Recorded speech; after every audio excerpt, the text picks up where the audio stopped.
viewers, I am Tanvi. Welcome to Sterling Academy. So viewers, हम लोगों ने last lecture में क्लास 9 का इकोनॉमिक्स का second chapter people as resource discuss किया था, जिसमें हम लोगों ने फर्स्ट पार्ट डिस्कस किया था ओवरव्यू में हम लोगों ने ये पढ़ा था कि रिसोर्स क्या है, सेकंड ह्यूमन रिसोर्स क्या है, and the third human capital क्या है। और ह्यूमन रिसोर्स को ह्यूमन कैपिटल बनाने के लिए हमें कौन सी चीजों की, कौन सी 3 थिंग्स जो थी उनकी रिक्वायरमेंट होती है। अब हम आज चलते हैं स्टोरी पर, ठीक है। आज का हमारा सेशन होगा स्टोरी ऑफ सकल। पहले हम सकल की स्टोरी लेकर चलेंगे एंड देन स्टोरी ऑफ विलास। पहले हम स्टोरी सकल की लेकर चलेंगे। सकल की स्टोरी में क्या होता है, सकल जो है वो एक 12 इयर्स ओल्ड बॉय है, ठीक है। वो 12 साल का बच्चा है और उसके माता पिता, उसकी मदर का नाम शीला है और उसके फादर का नाम बूटा है। और ये जो वर्किंग है, ये फार्मिंग एक्टिविटीज में, एग्रीकल्चर फील्ड में वर्किंग है। अब क्या होता है, जो सकल है वो अपने घर के छोटे मोटे काम में हेल्प कराता है और वो अपने भाई बहन की भी हेल्प करता है। भाई बहन जीतू और सीतू हैं, राइट। वो उसकी थोड़े ही टाइम बाद जो हायर एजुकेशन है वो कंप्लीट हो जाती है और उसके फादर बैंक से लोन लेते हैं और ताकि उसके बच्चे की जो एजुकेशन है वो परसुएड हो सके, ठीक है। अब परसू हो सकेगी तभी जब उसके फादर उसको पढ़ाना चाहेंगे, उसके लिए मनी उसके एजुकेशन में इन्वेस्ट करेंगे, पहली बात।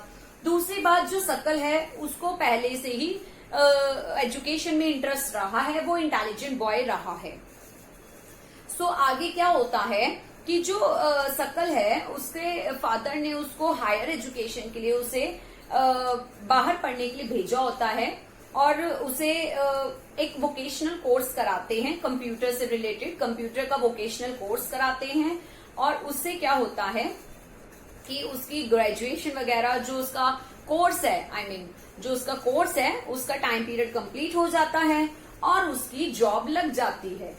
अब उसकी जब जॉब लग जाती है तो वो एक सॉफ्टवेयर क्रिएट कर लेता है, एक सॉफ्टवेयर बना लेता है जिसे वो सेल कर देता है। अब वो सॉफ्टवेयर को जब वो सेल करता है, मैं सकल की बात कर रही हूँ, सकल सॉफ्टवेयर को बनाता है और उसको सेल करता है, जिससे उसके कंपनी के अंदर प्रमोशन हो जाती है। इससे क्या पता चलता है मुझे कि एजुकेशन ट्रेनिंग इसकी वजह से, इसके अंदर इन्वेस्टमेंट की वजह से जो सकल है वो ये सब चीजें कर पाया है, राइट। तो इससे मुझे ये पता लगता है और सोसाइटी में भी चेंजेस ला पाया है। अब बात करते हैं विलास की। विलास कौन है, इसकी स्टोरी लेकर चलते हैं। अभी तक हमने स्टोरी किसकी पढ़ी थी, सकल की, ठीक है। अब हम बात करते हैं विलास की।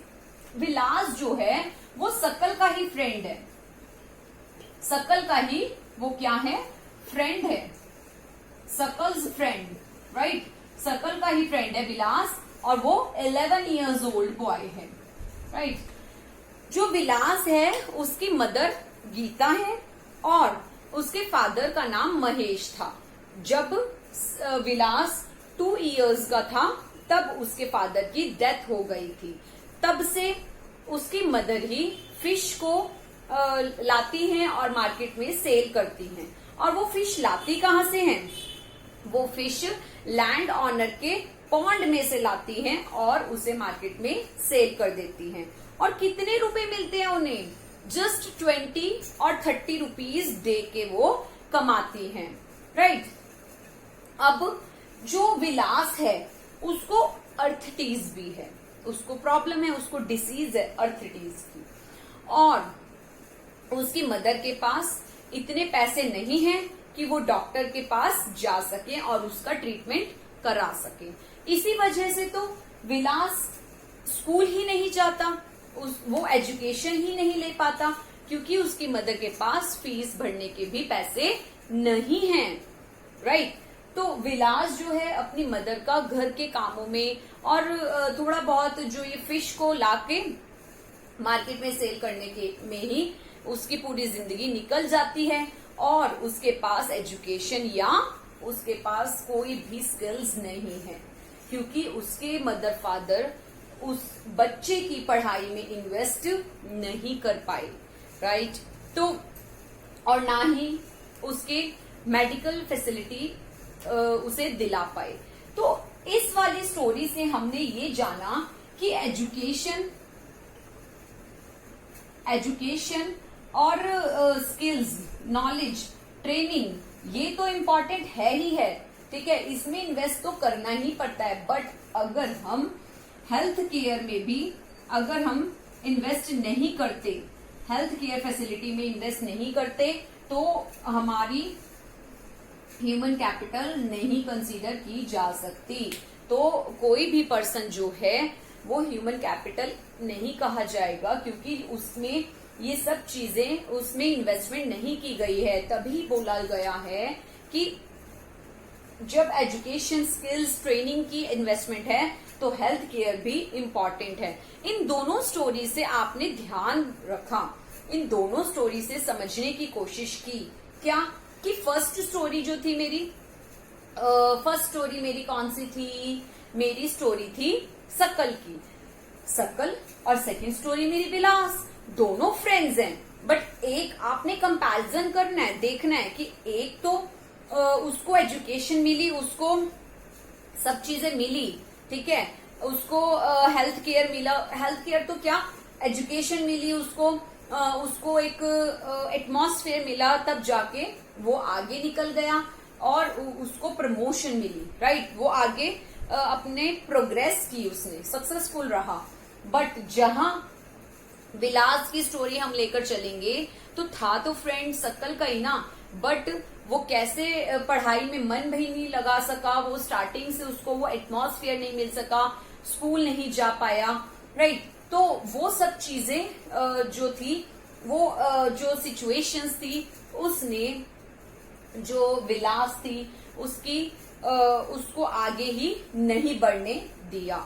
तो दोनों का मैंने आपको कंसीडर किया, दोनों की स्टोरीज लेकर चली हूं और दोनों के अंदर डिफरेंस भी मैंने आपको दिखाया कि कैसे जिस बच्चे में एजुकेशन मनी इन्वेस्ट की गई, एजुकेशन मनी किस रूप में, एजुकेशन स्किल्स के रूप में इन्वेस्ट की गई, वो आगे बढ़ गया।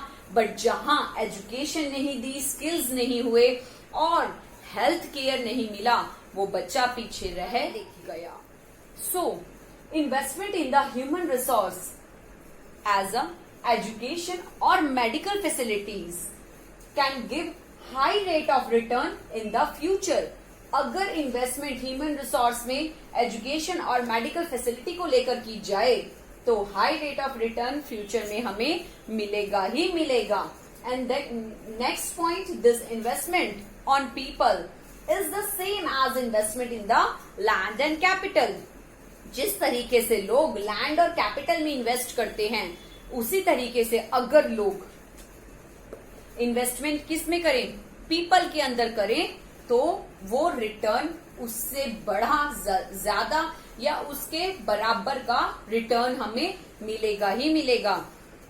जो एजुकेटेड पीपल हैं, educated people invest more on their education, right. जो एजुकेटेड पीपल हैं वो लोग क्या करते हैं, वो एजुकेशन के अंदर ज्यादा इन्वेस्ट करते हैं।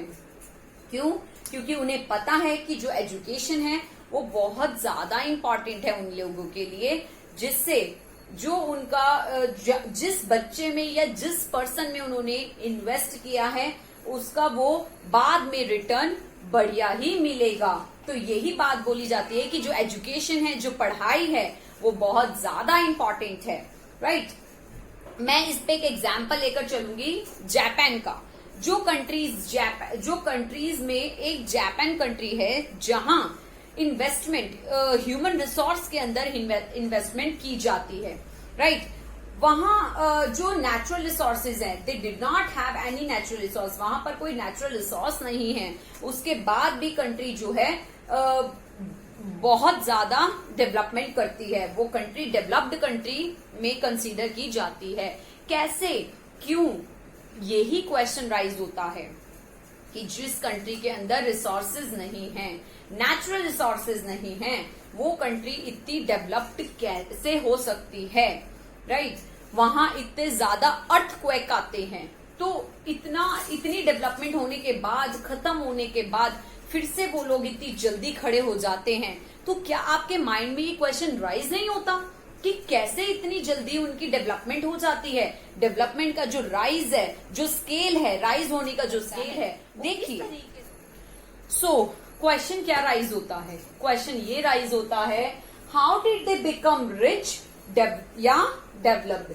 किस तरीके से वो डेवलप्ड बन पाए हैं, किस तरीके से वो रिच बन पाते हैं? So they have invested on people in the field of education and the health, and these people have made efficient use of other resource like land and capital. यही जो people है जिनके अंदर इन्वेस्टमेंट की जाती है, ये एफिशिएंट यूज करते हैं, ये अदर रिसोर्सेज लाइक लैंड और कैपिटल की तरीके से जो यूज है, एफिशिएंट यूज कर पाते हैं। I mean, लैंड और कैपिटल का एफिशिएंट यूज ये लोग कर पाते हैं क्योंकि इनके पास एजुकेशन है, इनके पास स्किल्स है, right? Efficiency and technology evolved by the people have made these countries developed and rich. और टेक्नोलॉजी और एफिशिएंसी ही इस कंट्री को डेवलप्ड और रिच बनाती है। सो आज हमने स्टोरी से ये जाना, एक कंट्री के थ्रू, एक कंट्री के एग्जाम्पल के थ्रू हमने ये जाना कि हमारे लिए एजुकेशन, हमारे लिए स्किल्स और हमारे लिए मेडिकल फैसिलिटी, इसमें इन्वेस्ट करना कितना ज्यादा इंपॉर्टेंट है।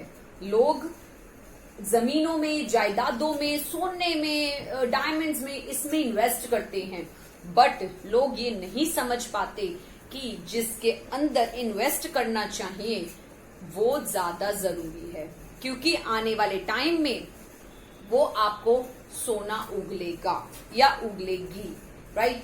जिस पर्सन में हम इन्वेस्ट करेंगे एजुकेशन को लेकर, मेडिकल फैसिलिटीज को लेकर, स्किल्स, ट्रेनिंग्स को लेकर, तो वो पर्सन अपने आप ही लैंड, कैपिटल, ये सब चीजें इकट्ठी कर ही लेगा। क्यों? क्योंकि उसके अंदर नॉलेज है। सो व्यूअर्स, आज के लिए इतना ही। मेरे आगे के पार्ट्स आप देखते रहिएगा और मुझे इसी तरीके से लाइक, शेयर, सब्सक्राइब करते रहिएगा। जो रेड कलर का आइकन है सब्सक्राइब का, वो प्लीज सब्सक्राइब करते रहिएगा।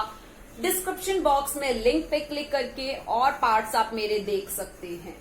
सो viewers, see you soon, bye bye, subscribe me, thank you.